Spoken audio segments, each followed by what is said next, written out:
Hey, welcome back to the About the Labor podcast here at VikingsTerritory.com. I am BJ Reidell, back here with my guy Drew Mahowald, and Jordan Reed is not with us this particular episode. First time in a while that Jordan is not spent with us. We'll be a little bit lonesome for sure, but we've got some post-draft stuff to do despite already having discussed the draft for about 75 minutes on the last episode. Got some undrafted free agents to cover. We got the whole Michael Floyd situation to discuss, and then we got some, a little bit of heat with Adrian Peterson that we'll wrap things up with. But first, Drew has the floor. He's got the bragging rights. Me and him had a mock-off who would get more Vikings selections correct, and I'm here to admit my fault. I lost. I got one right. Drew, unfortunately, got two. I'm not giving him the half, but he got two correct. I'm giving myself a half. He gets the W here, and the floor is yours, Drew. Bragging rights are yours. Well, I'm more of a let the results speak for themselves, and that's what I'm doing here. But I'll summarize what happened for those who don't know and maybe aren't following us on Twitter, which if you're not, you should. At Vikings ATL Pod. But we displayed our mock drafts. I'm looking at it right now, 6 days ago, so before the draft. And BJ went through and he got one pick correct, and it was Jaleel Johnson in his mock. And then in mine, I got both Elijah Lee and Rodney Adams. So, and then of course I gave myself the half because I picked Joe Mixon to the Vikings with that 48th pick in the second round.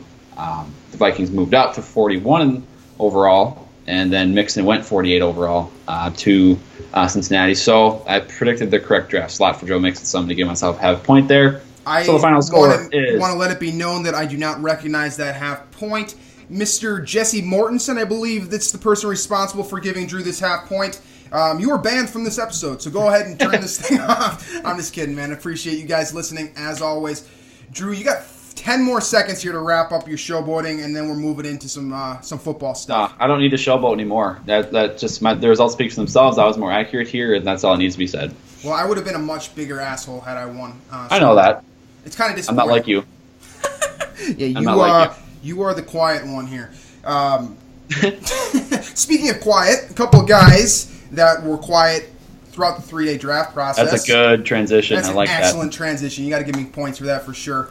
I want to talk about a couple of the undrafted free agents the Vikings brought in. 13-man class. I'll be real with you guys from the start. I was not impressed. I thought this was a horrid group compared to some of the groups that the Vikings have brought in the past, which is somewhat disappointing because Spielman came out and said that he was very interested in bringing in a host of very high upside talents. But I just don't think he did. So I want to talk about 3, maybe 4 guys here that I do see as solid signings for the Vikings, and I think it'll make sense immediately why these particular positions are the ones that the Vikings have found upside in the undrafted class. So let's start here with the TCU offensive tackle on paper, Aviante Collins. This is a guy that, he got an unfair grade, I think, from scouts as a whole. For the most part, I've seen him graded almost exclusively as an offensive tackle. I hadn't heard of him when the Vikings signed him as an undrafted free agent. I didn't grade him. If you checked out my board, he was not on there. So I went and checked out his film. I think I watched 3 or 4 games of his. Checked out the footwork, checked out everything I could, checked out the combine stuff. This guy he's a guard. And I don't know why people didn't see it sooner. I saw on Bleacher Report that Matt Miller had this one nailed, kind of per standard for him. But, this is a guy that he's got NFL athleticism at the guard position. And the reason why he was getting knocked so hard as a tackle is because his arms aren't very long. He doesn't have that. He's not able to extend and kind of give a hard push against some of these stronger edge rushers. So he doesn't make sense as a tackle, but this is a guy that, and I said this on the Vikings, the VT roundtable. I'm going to say it here as well, so we have it in 2 places. This is a guy that's going to make the 53-man roster. I want that on this audio so I can go back and say I told you so later on, because I am a showboater when I win. And Aviante Collins is a guy that I think the Vikings are going to find tremendous value in, and I really see this guy as especially with the Vikings guard situation after only grabbing 1 and kind of a half because Elflein's playing center. This is a guy that's got high upside talent, and I really think he's pretty close to. He's got to have a good camp. If he has a good preseason, I think he's on the 53 for sure. Yeah, I think the big thing with him is going to be gaining the weight to play guard. He's under 300 pounds right now, so he obviously has the athleticism, the technique, and the ability to kind of pull as it's kind of similarly to Isadora, but getting that mass on there is going to be huge for him because moving over to guard, inherently you need to be kind of thicker, bigger, and have that mass on you. And if he can gain that weight, and I like what you're saying about him playing as guard because he looks that part more than he does tackle with the shorter arms. But the lateral quickness is there for sure to play guard, and I like that potential. That's the big thing, and we knocked Pat Elflein for it, not having that lateral agility. Well, we're going to up the standard with Aviante Collins because this is a guy that absolutely has tremendous lateral agility. I think that he actually looks better on film than he does on paper with regard to his testing scores. So Aviante Collins, keep an eye on him. TCU listed as an offensive tackle. Remember that he's a guard. This is a guy that I'm going to say is a guy that's very high potential to make the 53 for the Vikings. The second guy here, this is a dude that Jordan actually touched on. Typical Jordan finding the excellent sleeper. If you like Elijah Lee, there's a pretty good chance that you also like Eric Wilson, linebacker from Cincinnati. Check him out on film, guys. I'm telling you, this guy flashes unbelievable talent. The instincts are definitely there. He's rangy, which is, if you didn't like the Ben Gideon pick, this guy is kind of the opposite. Smaller framed guy, very low floor, but the ceiling is tremendous if you can put on some weight. And kind of with a lot of guard prospects that you see linebacker prospects that fall completely out of the draft, it's the tackling. He's inconsistent as a tackler, but he gets to the point, and that's something that's fixable. I think this is coachable, and I think it's coachable in 3 months. And I don't like Emmanuel Lemur. I don't know if the Vikings like Emmanuel Lemur, but I would say he's probably on notice with two guys that can potentially already play the weak side linebacker position better than him in both Elijah Lee and Eric Wilson. I'm just saying here, another guy, I don't want to project all these dudes to the 53. Keep an eye on Eric Wilson. This is a high upside talent for sure. Yeah, the thing you worry about with him is, when I think that the size has a lot to do with it, but getting off blocks too. Mm-hmm. It's easy for offensive linemen to kind of drive him out, and he's not terrific at avoiding it, and he kind of gets suckered into those. So, if he does gain that bigger frame, he has the athleticism to kind of slip around guys. But at the NFL level, sometimes it doesn't matter, and guys are just going to hit you, and you're going to have to take it and make an impact on the play regardless. So he'll have to get better at that for sure. We'll see how he does at training camp in that regard, because I think that will also be a big determining factor in whether he does have a shot at the practice squad or the 53-man roster or whatever it is. So that's the one thing I would look for him. But otherwise, like you said, he's a very good athlete, very rangy. He'll run around and he'll fly around, and make plays. He's also he's pretty good in coverage as well. So just I think that's his best trait, honestly. Right, sifting through and kind of in and around blocks is going to be the main thing I'm going to watch for him. Absolutely. And this last guy here, Southern Mississippi defensive tackle, Dylan Bradley. This guy I don't think he's on the same tier with both Collins and Wilson, at least in my mind. I don't see him as much of a, if we're putting percentages on it, I would say that Collins has about a 40% of making the Vikings roster, and I'm calling my shot on that, kind of a bold take, saying that he will. Wilson probably around 25%, and then Bradley here. Part of it is the positional value. He's a defensive tackle. He can rush the passer. I would put him around a 10% chance because the Vikings still lack depth at that 3-tech spot despite the acquisition of Jaleel Johnson in the 4th round. So, Dylan Bradley, let's talk a little bit about him, Drew. This guy he's undersized, which is the first question mark. Yeah. Smaller school guy. But what you like to see out of him is he's got that explosion index, which is kind of an analytics Twitter type of thing. So if you're not an analytics guy, this one might kind of go right over your head. But this guy has absolute explosion, strong burst. If you remember Sharif Floyd's quick first step that he was very well known for, this guy has a very fast first step. I'm not going to say it's on par with Floyd by any means, but that's kind of his trademark in my opinion. He's a good pass rusher, but he needs to put on some weight. I believe he's around 282 pounds right now, which is close to 20 pounds under the size that you want to be playing at as a 3-tech at the NFL level. Right, yeah. I think what you're going to get to is that kind of what Jaleel Johnson kind of has in that quick first punch. He gets off the line quick, explodes with that lower body, and then he'll punch an offensive lineman right in the chest and kind of drive him backwards initially. And then from there, the technique issues and kind of developing that will be his next step. But I think it's he's another candidate, one of the better in this group to make the roster or make an impact within his first couple years as a pro. So and one other guy I'd like to touch on too, Tayshaun Bauer. I was just going to say we got to talk about him a little bit. Yeah, LSU defensive end. When you look at it, he's very similar to Danielle Hunter. Physically. And this is a very important part, though. The physical aspect of Tayshaun Bauer looks a lot like him. 6'5", 250, 260. He's a freak athlete, great size. The athletic traits are there. It's just a very developmental guy that, I think the idea here is to have Danielle Hunter show him the ropes kind of and see if they can't turn this guy into a rotational defensive end at some point. Maybe, let's say when Brian Robinson retires, they got to have a guy to bring in a couple of years, and maybe Bauer is that guy. So here's the thing with Bauer is that when I saw the length and the measurements and the testing numbers, I had the exact same reaction that everyone else did. And I think that people kind of look too far into these numbers because I don't think anyone really watched the film because he does not look good on film, guys. He gets washed out real easy, and for his size, that's unacceptable. He's a non-factor as a run defender, not good at setting the edge. I saw a lot of guys when, he was a guy that never started at LSU because of how stacked that team is always. But when he was in there, he was a non-factor. So this is entirely potential. Looking at his combine, looking at his measurements, you're hoping that you can get a guy like Adrian Peterson to refine a couple of these skills and turn him into something special. I'll just, I'll give my bold take like I've done with the rest of these guys. I don't see it at all with Bauer. I could see him being cut a lot earlier than, some of these other guys on this list that I'm also not impressed with.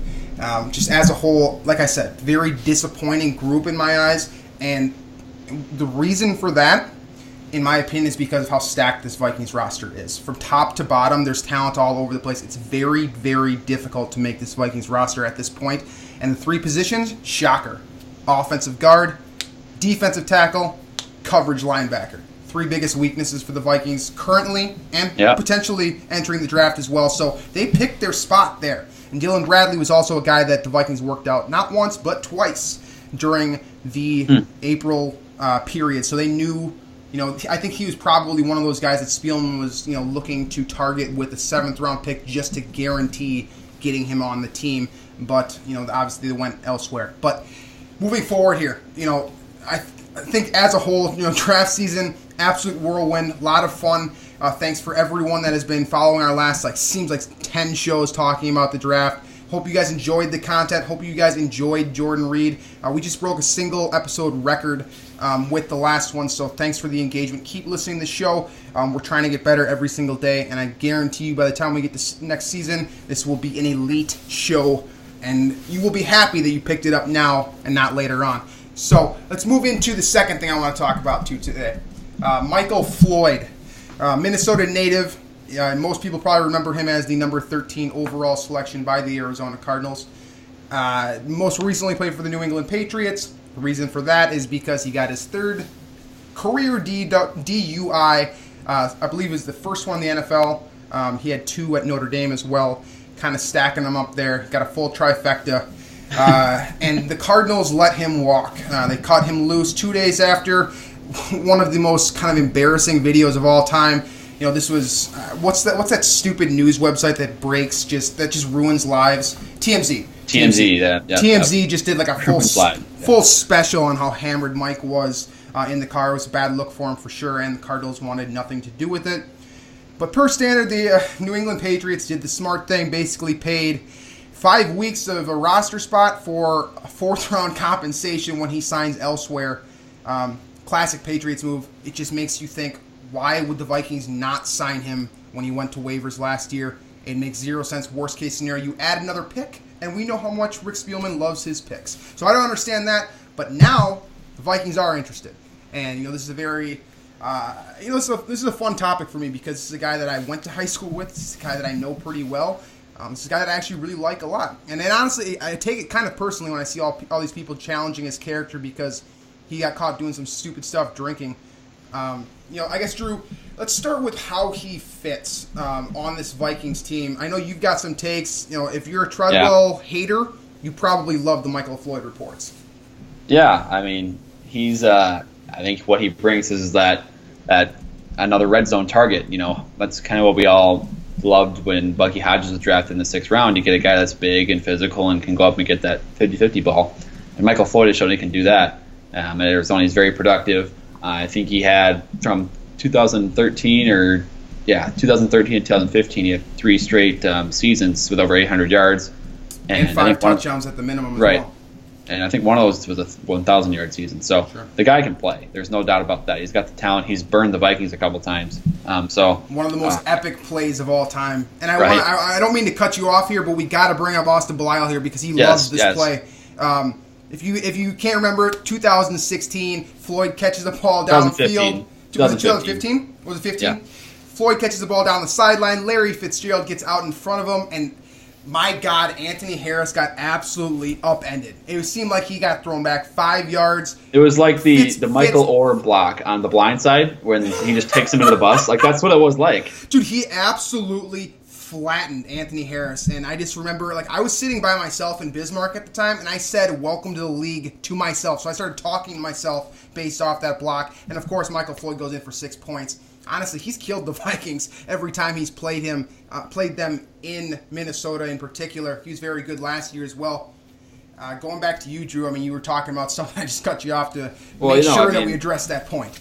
We couldn't go past that for sure. But with Floyd, I think the interesting thing for me anyway, you're going to get a guy that does essentially everything Laquan Treadwell was, kind of brought in to do. And it's just it'd be a very interesting dynamic if this works out, which it sounds like there's a very good chance of it happening based on what I've heard from you. So I really, really struggle to see a fit for Laquan Treadwell if Floyd comes in, because I feel like they would compete for that same role as kind of the X receiver, the red zone kind of a threat that kind of is the balance between what Thielen and Diggs bring to the table. So I don't know. I would pick Floyd in a battle between those two guys for a kind of a role or a spot on the depth chart, and that just leaves Treadwell with what will probably be another disappointing season and a lot of kind of scrutiny and skepticism towards Spielman for that 1st-round pick.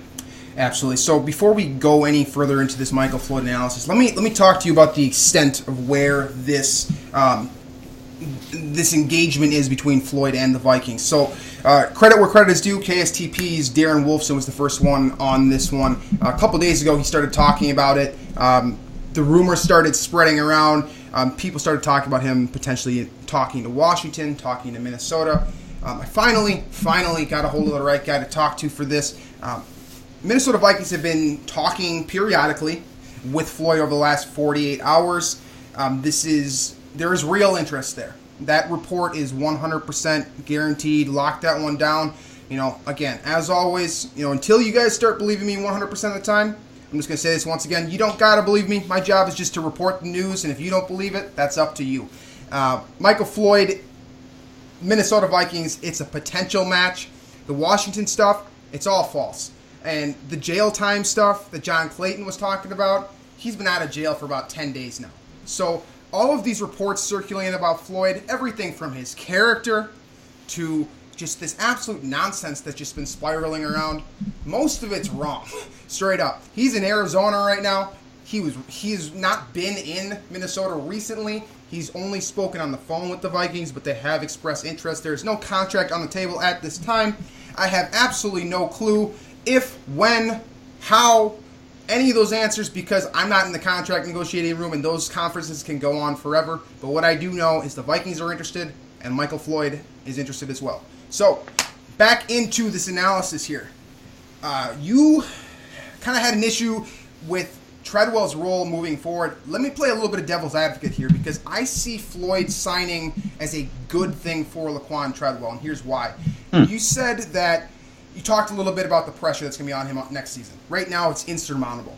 Everyone is expecting him to. If he doesn't, people are going to freak. Honestly, if he doesn't catch a ball week 1, I think the takes will start immediately because that rookie season was unacceptable. He didn't contribute on special teams. He didn't catch any balls. He didn't show any progression. It was an unacceptable rookie season. I don't care if you're a guy that says first rounders need to develop. I don't care if you were a guy that absolutely loves him and blames his leg for this. He was terrible last season, and he needs to be better. But if Michael Floyd is on the roster, all of a sudden you can develop him at his own pace. You can develop him more. You can develop him slower, and you can do what he needs to do to get better instead of rushing him along, trying to force him into roles that he's not currently ready for. One of those being the red zone thing. It's a very simple job for a guy like him, but for whatever reason, he was a complete non-factor, even in a contained space last year. When you bring Michael Floyd in, you bring in a guy that's going to spot up and be a one-on-one mismatch in the red zone. You can just forget about Laquan Treadwell for an entire year, pretty much. If Floyd pans out, awesome. Otherwise, you got a bridge solution, another year, to allow this guy to develop. And Treadwell doesn't have to worry about us on Twitter talking shit about him all the time. He's got to be phased at this point with all the stuff that's going on about him. He's a 21-year-old kid. There will be zero pressure if Michael Floyd comes in there because this is a guy that can be an immediate impact maker. And for that reason, I think that Laquan Treadwell can really benefit from this situation. I mean, that's an interesting spin on it, too, because Treadwell is only what? Is he 22 yet? I mean, I think he just he's turned very 21. Young. So, I mean, he's definitely looking at it that than way, like Cooper Kupp, for example. Right. So, I mean, if let's say the Vikings do kind of go the route of bringing in Floyd and having Treadwell as kind of the backup for that role, and he doesn't get to play a lot, and ends up with another small catch season or whatever. He's still going to be 23 in 2018. Right. I mean, he's going to be the average age of what most rookies are coming into the league. Garrett Bowles is 25 right now. Yeah, I mean, right, exactly. So, I mean, and instead of having, I guess, 2 more years at Ole Miss, he'll have 2 years in a NFL locker room learning from professionals. So, I mean, in that regard, it is a kind of a spinning it that way. I mean, it'd be perfect for our former segment, Skull Spin, for what you just did. But that one is in the history books. That one is never coming back, I don't think. Right. But I think it's just funny because the Vikings drafted 2.5 to 3 receivers if you count Bucky Hodges as a receiver. You should, by the way, folks. Right. So that's 3 receivers. Floyd to be a 4th receiver added in a matter of a week.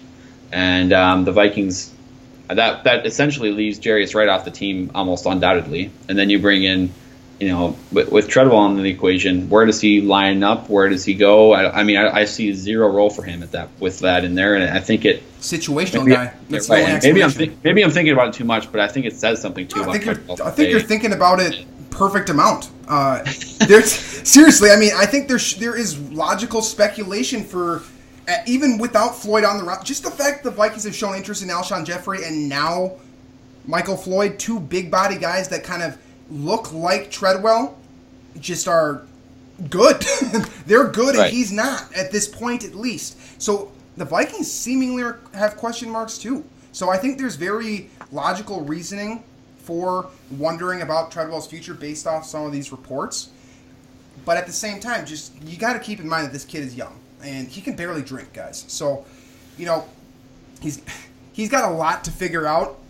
But I think that having Floyd on the roster, that both of those guys can benefit from a group like Adam Thielen, Stephon Diggs. I don't see Jarius Wright making the roster, but Jarius Wright if he was there, these are some. Stephon Diggs is crazy. You guys saw that tweet that he sent to that new guy who lost his mother, I believe. Right, Mitch Matthews. Yeah. Diggs got right up and sent him about 400 words apologizing, saying, "Hey, we're here for you. We're going to work with you." Diggs is a leader in that wide receiver group. He's not going to have any bullshit going on his watch. So I love the fit both with Floyd, and I think that if Treadwell can kind of just embrace the fact that he's not as good as he thought he is, because I believe that report, because I heard it myself too, I just have no confirmation on it, that he just needs to grow up. And I think that, having Floyd on the roster, knowing that he's not going to be a definitive starter at this point, I think that will really wake him up. It'll humble him, and he could use some humbling. And Treadwell's age too, it just kind of we have to make. I personally too have to keep that in mind that there's he's so young, so kind of having that patience is kind of more imperative than it usually is with any other receiver. For instance, a Josh Doctson who's already like 34. So, yeah. Right. So, that's kind of where I'm at with Treadwell. Let's go a little bit further with Floyd here because we only really talked about the red zone mismatch. Let's kind of talk about the alignments that the Vikings can do when you add a Michael Floyd to your roster. This is a guy that before Larry Fitzgerald was transitioned into the slot, essentially permanently by Bruce Arians, Floyd was running routes out of the slot. He's able to, work in space in that regard. This is a guy that can run from the outside. I think he's a very natural split end.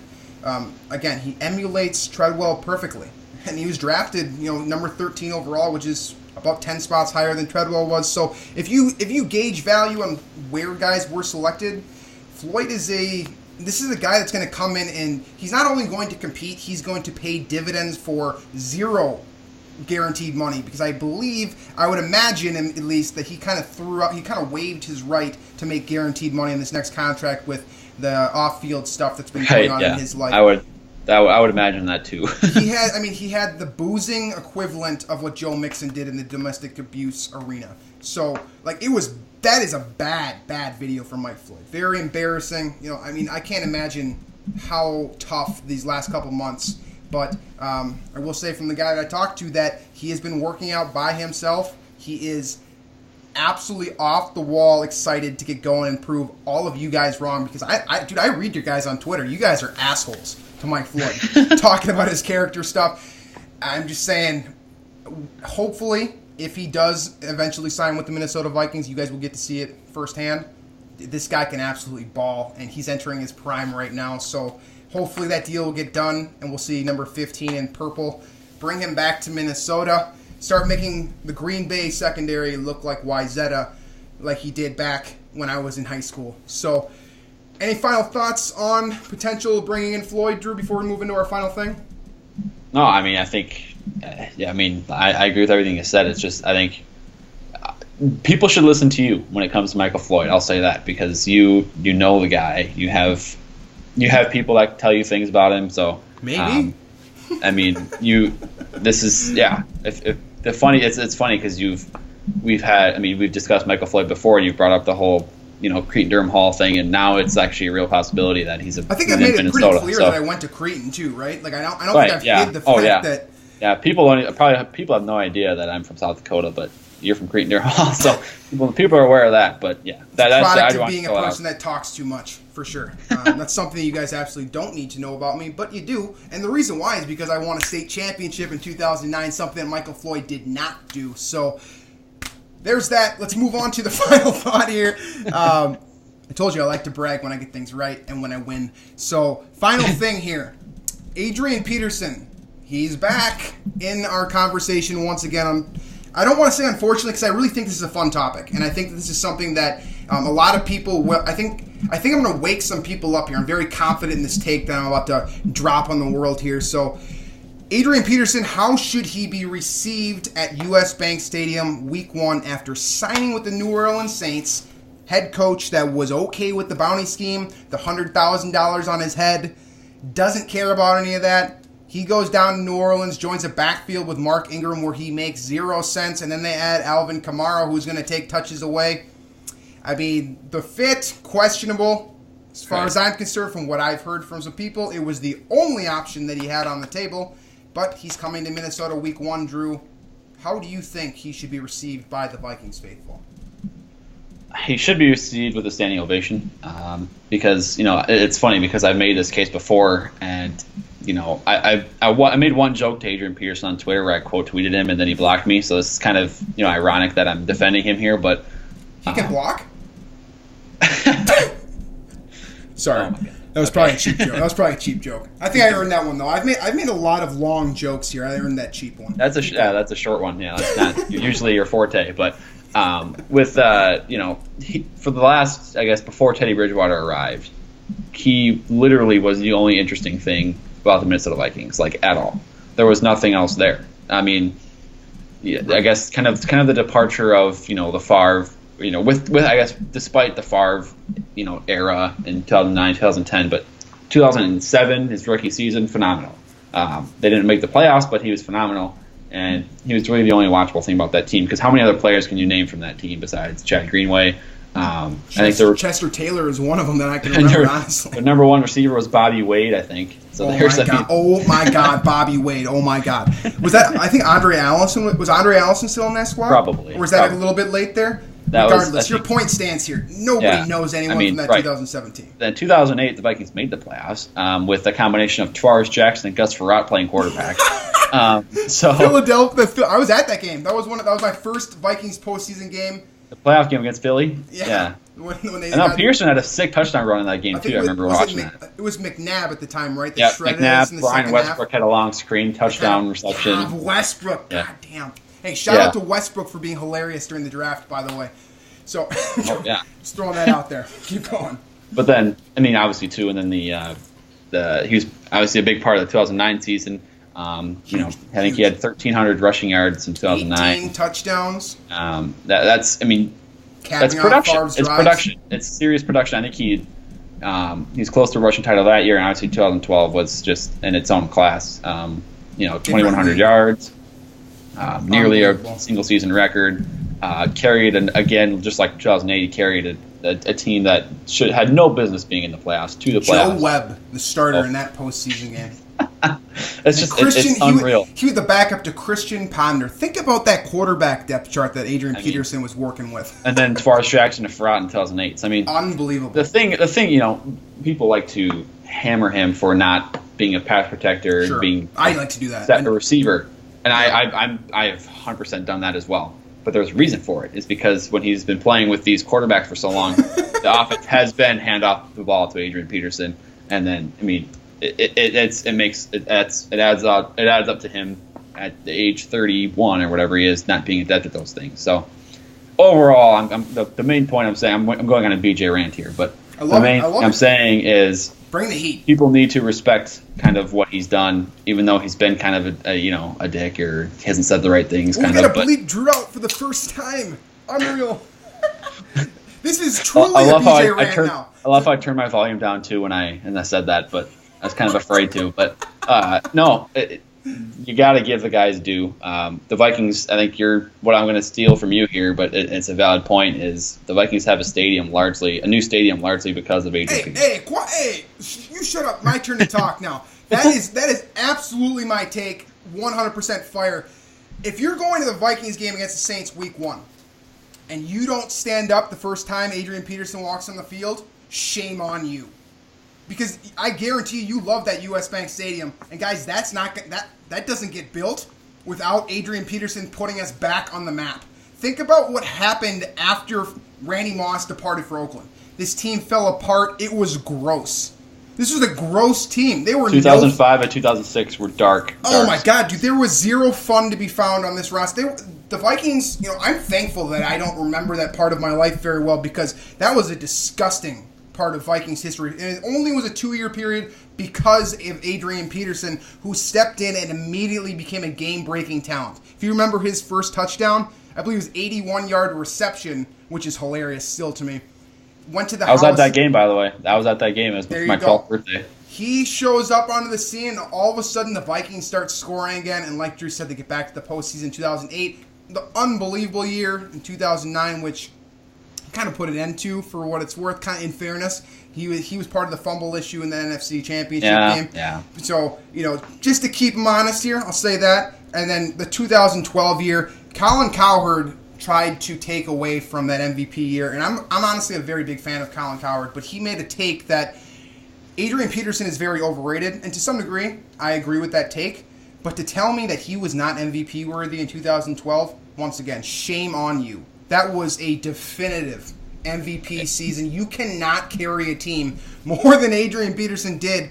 And God, it's so terrible that he has such a fumbling issue that he couldn't rush one more damn time against the Packers and get that all-time record, because he really, really deserved it. He would have. If he had one more carry, he would have had one more carry. He was on such fire. No way he would have been denied. On that last drive, I think it was like 8 yards, 28 The yards, funny 6 thing is, yards. they didn't even so the game was tied, and there was plenty of time to drive down the field. And every other team in the league would pass the ball in that situation. But the Vikings have Christian Ponder playing quarterback and they have Adrian Peterson at running back, so they're going to run the ball 4 times. In that game, for what it's worth on Ponder, he did have the game of his life. Absolutely. Yeah, that's true. But regardless, Peterson shows up in that final drive, and he's turning in carries that are the equivalent of catching passes. He's catching 8 yards, 12 yards. I think he bursted like 30 was the one where he closed in on that 2100 number. And then, Jesus, just give him one more carry, man. I cannot. I was sitting in the red zone waiting for him to come to me. I ended up watching that kick sail through the uprights. One of my proudest moments as a Vikings fan. But just give him one more carry. You had I think it was 18 seconds on the clock. I know he's a fumble concern. I know it would be very. That would have been classic, though, man. It would have been such a Vikings moment if that happened. Sure. If he gets a yard short, drops the ball, Packers pick it up and win the game, and they're out of the playoffs. But not even just that. Packers win the game on the fumble. They house it and end it right there in the fourth quarter. House it. But regardless, the point of all of this is you have U.S. Bank Stadium in all of its glory because Adrian Peterson put the Vikings back on the map. He got people excited about Vikings football again, and up until the whole hitting his child thing, he was a model for this franchise. If you don't stand up when he shows up in black and gold, I know I hate the Saints as much as you do. They ruined my life in 2010. But you stand up for Adrian Peterson because he absolutely deserves your respect for what he did for this Vikings team, not just on the field, but for this franchise and moving forward. The reason why we get to host a Super Bowl, he's bringing millions of dollars into Minneapolis. Your jobs are being affected because Adrian Peterson was able to build a stadium that was Super Bowl worthy. He changed Minneapolis. He changed St. Paul. He is a transcendent athlete, and he's a transcendent player in the Vikings franchise history. He's on the Mount Rushmore. Absolutely, definitively. I don't care what your Rushmore looks like. I got Tarkenton, Moss, Page, and Peterson rounds up the 4. Yeah, that's got to be the top 4 right there. That's it has to be. I understand that there are other guys out there. Chris Carter. And then Jim Kleinsasser is kind of on his own little structure. Yeah, of course. Yeah. Jermaine Wiggins being the big one that I'm leaving out. But, just as a whole, you give Adrian Peterson his due. You stand up for him. I don't care if you clap, but you stand up. And you give that guy what he deserves because, I was glad to see him leave. But I'm also glad to see him return, and you should be too, because he might only get 2 or 3 touches in this game for what it's worth, too, which will be real exciting if he ends up getting fumbleitis against the Vikings, because, how much fun would that be? A little payback for sure. Yeah, I don't expect, as far as production from Peterson, I don't think, given Mark Ingram, given Alvin Kamara. Ingram's coming off his best year. Kamara. There's so... I don't understand the Saints, what they're doing with Peterson, but maybe literally it just could be like not a coincidence, we'll say, that he went to the Saints and that's the first game of the year on Monday Night Football. So, but please, I hope to just for the fact that it's going to be on Monday Night Football and a national TV audience will be tuning in.